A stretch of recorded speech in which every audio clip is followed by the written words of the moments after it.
অব্যবস্থাপনা, অদক্ষতা এবং পরিকল্পনাহীনতা থেকেই সরকার যে ফ্যাসিবাদী স্বৈরতান্ত্রিক কাঠামোতে সেই কাঠামোতেই ফেরত যাচ্ছে এবং 180 দিনে এটাই প্রমাণিত হয়েছে যে তারেক রহমানের কোনো ধরনের পরিকল্পনা নাই দেশকে পরিচালনা করার।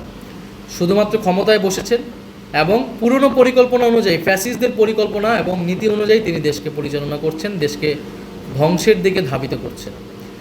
এবং আন্দোলনের বিষয় যেটা বললেন, আমরা কিন্তু গতকালকে 11 দলের বৈঠক থেকে জানিয়েছি আমাদের লং মার্চ হবে প্রায় 5 থেকে 6টি বিভাগে। এরপরে ঢাকায় মহাসমাবেশ হবে এবং সেই মহাসমাবেশের মধ্য দিয়ে কিন্তু আমরা একটা বড় বার্তা সরকারকে দিব।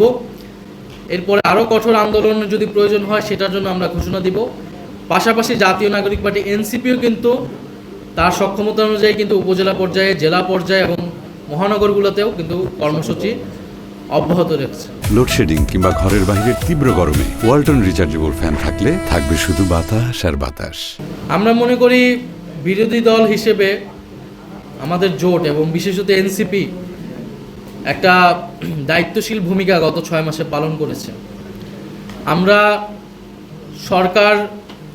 আমরা যদি খুবই কঠোর আন্দোলন দিকে যেতাম, প্রথম থেকে সরকার বলার চেষ্টা করত যে সরকার বিরোধী দলের কারণে কোনো ধরনের কাজ করতে পারছে না, অর্থনীতি ভালো হচ্ছে না, সরকারের কিন্তু এটা বলার কোনো সুযোগ নাই। 6 মাস সরকারকে কাজ করতে সুযোগ দেওয়া হয়েছে, কিন্তু পাশাপাশি আমরা পলিসি ওয়াইজ আমাদের বিষয়গুলো বলেছি।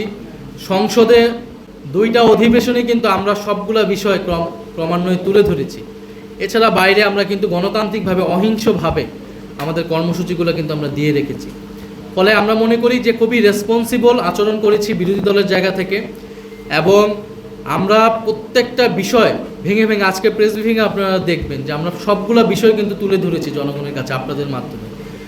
ফলে আমরা মনে করি যে রাজনৈতিক সংস্কৃতিতে যে পরিবর্তন আনার কথা সেটা কিন্তু বিরোধী দল এনেছে। আমরা কিন্তু পলিসি ওয়াইজ আলোচনার মাধ্যমে আমরা সংসদের বাইরে কিন্তু সরকারকে বারবার এটা বলে যাচ্ছি কোথায় ভুলগুলা হচ্ছে। এখন সরকার কিন্তু সেটার জবাব কিভাবে দিয়েছে, আমাদের একজন ভাইয়ের চোখ কেড়ে নিয়েছে এবং গাইবান্ধায় একজন মারা গিয়েছে, বিভিন্ন জায়গায় হামলা হচ্ছে। ফলে বিরোধী দল সংসদের অংশ, বিরোধী দল কিন্তু গভর্নেন্সের অংশ না। এবং বাংলাদেশে কিন্তু সংবিধান এখনও সংশোধন বা সংস্কার হয়নি, পরিবর্তন হয়নি।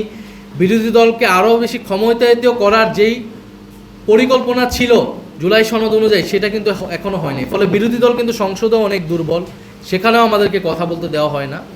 ফলে সরকার যদি মনে করে সরকারের কাছে যথাযথ প্ল্যান নেই, সরকার পারছে না, সরকার চাইলে বিরোধী দলের কাছে পলিসি সহায়তা চাইতে পারে। আমরা কিন্তু বিভিন্ন সময় সেটা দিয়েছি।